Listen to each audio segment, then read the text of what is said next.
define something called the midpoint, the class midpoint.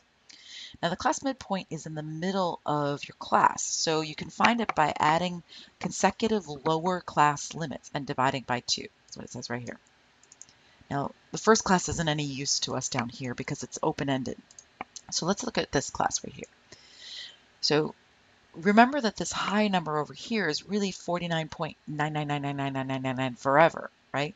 So you can't type that into a calculator or anything. So what you're going to do is you're going to take consecutive lower class limits. You're going to take 40 and 50, and you're going to add them up, and you're going to divide by 2.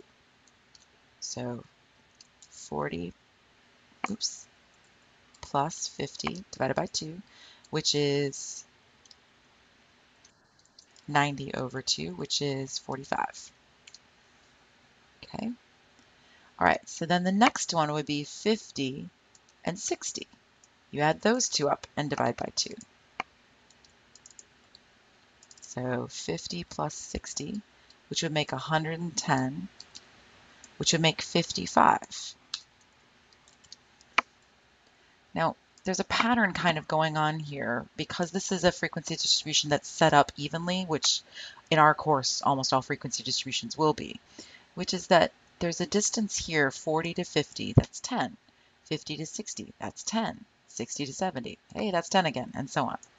And what's more, you can even do it with 39. 39 to 49, 49 to 59, 59 to 69, and so on. That's a distance of 10. That's called the class width. We already ran into that in the previous section.